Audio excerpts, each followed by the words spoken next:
Hey everybody, Insomnia here, and my next guide is going to be on smithing. Smithing in my mind is probably one of the most useful skills to level for any play style, whether you're heavy armor, whether you're using a battle axe or a sword or a dagger or whatever, bows, light armor, heavy armor. In general, it's the best thing to use because it allows you to make better and better armor, also improving those armors even more and more.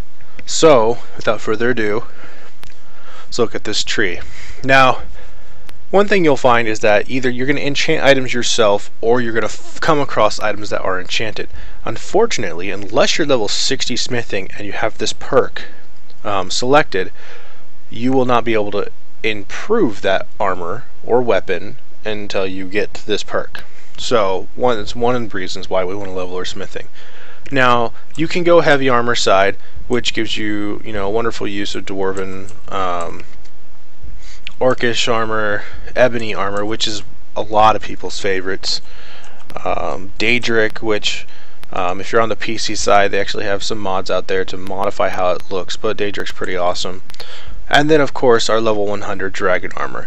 Dragon armor has both light and heavy armor, so your goal is really to get a set of dragon armor or dragon scale armor. If you're going to go the light armor side, you're going to get the elven smithing, which gets you an elven bow and all those elven daggers and all that stuff, which is great for light armor and the assassin type ranger skills. Advanced armors for scale and plate armor.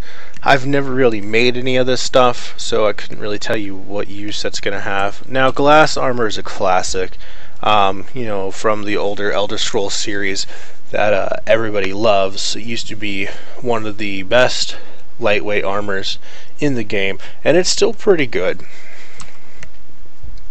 But of course, we're going to want to get the dragon armor for the lightweight anyways. So what we're going to do is show you one of the most cost-effective and probably one of the faster ways of leveling smithing at lower levels. Mainly what we're going to end up doing is run into all these shopkeepers.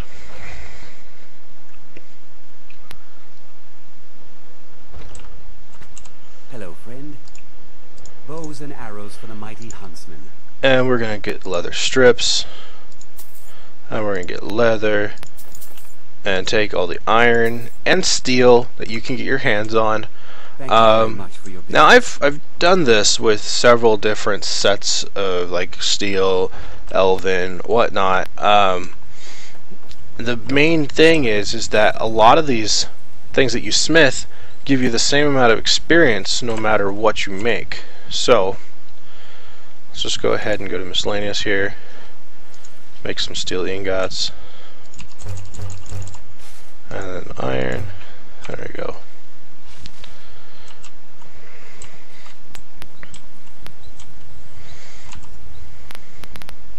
In fact, we're going to take our leather because we're only going to be needing leather strips for this.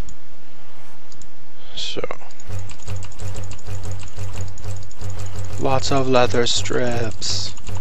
I've killed quite a few deer.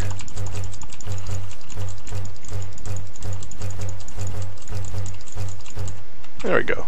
It also lowers our weight, so when we make all these weapons here, we're not going to be too encumbered. Alright, so now this is interesting because if you go over here to steel, and the most cost-effective thing to make is going to be like daggers. But if you notice, a steel dagger requires steel ingots, iron ingots, and leather strips. Now, if I click on a steel dagger here, now watch my experience bar down here.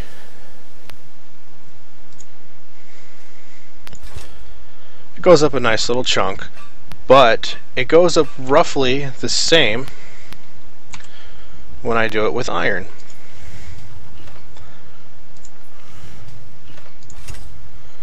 Okay, and it takes a lot less material. Well, it takes cheaper material to do this.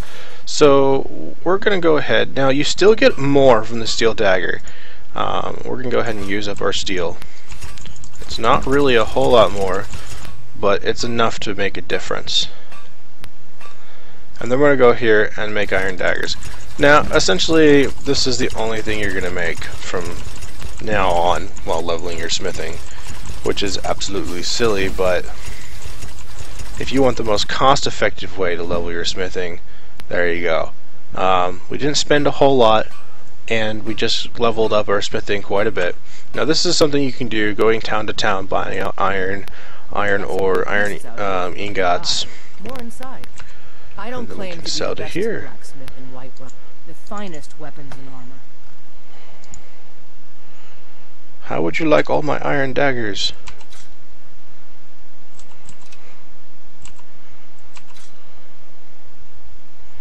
Alright. Don't forget to check inside the shop if you need anything. That's something you're going to want to do over and over and over again. You can sit around and wait for it to spawn, or you can fast travel to the other towns. You really don't have to sit here and just wait, but I will show you what you can do with waiting. On the PC, you're going to want to hit the T key, and that's going to open up your wait. And we're going to go ahead and wait to the next morning.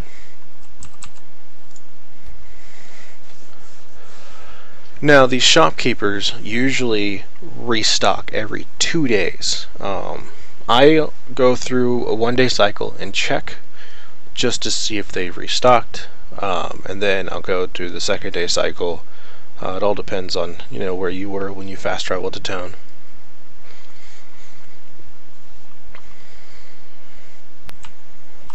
Got some good pieces out here if you're looking to buy. I don't care. Hurry up, walk to your pole. Thank you. I don't claim to be the best blacksmith, the finest weapons and armor. Miscellaneous. Alright, so she hasn't yet, so let's go ahead and wait one more time.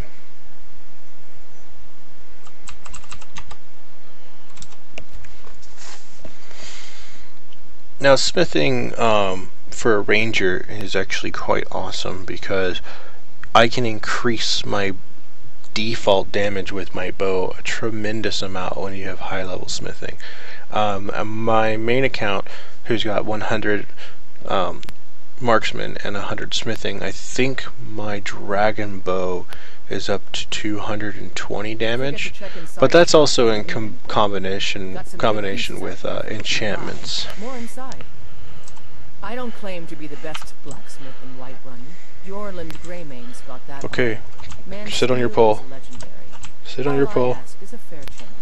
Go to your pole, or you can do that. There we go. Blades, helmets, pretty much. See, after 2 days, this all resets. Go ahead and grab more iron ingots, some iron ore, more leather, lockpick. Steel's kind of expensive. If we did that, we would pretty much lose all our gold. But stick with the iron because it's the most cost effective. Let's go inside here, grab some more. Welcome to the finest weapons and armor.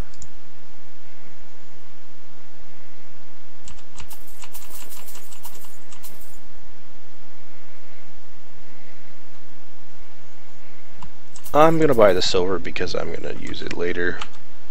Good doing with you. Now, you don't have to do this with just iron daggers. You think all the counsel my father provides the Jarl is his alone?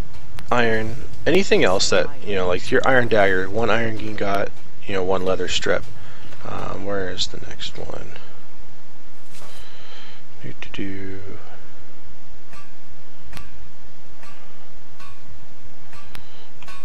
Was it hide? Studded. Aha, studded. Studded is also an option because it takes 1 iron ingot. If you notice, it definitely levels you up a humongous chunk and is worth a lot more than a dagger. So if we just do that, use up our leather because we've got enough strips, then we can head back to the iron daggers.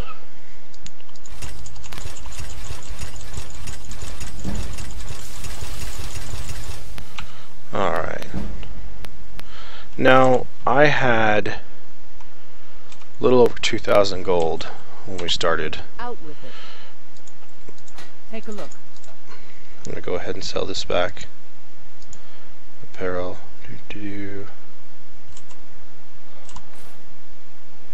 And weapons.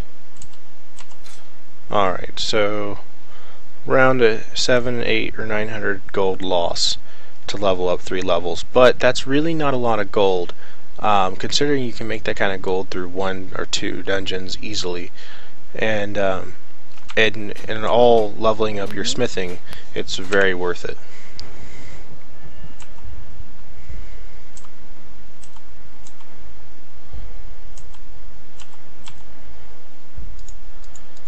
Yay, I can get a new bow now. Alright. Anyways, that's it for the smithing guide. There are other things you can do for leveling smithing. I mean, you can make your own gear, and that'll level your smithing fairly quick, and you're not going to just spam iron ingots. You can also take iron ingots.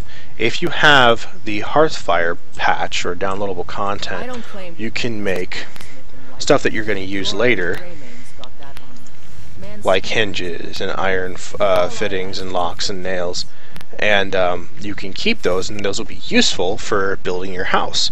So you won't be wasting all that gold. You'll be investing it in the materials you're going to be needing later anyways. That's it for the smithing guide. Thanks for watching.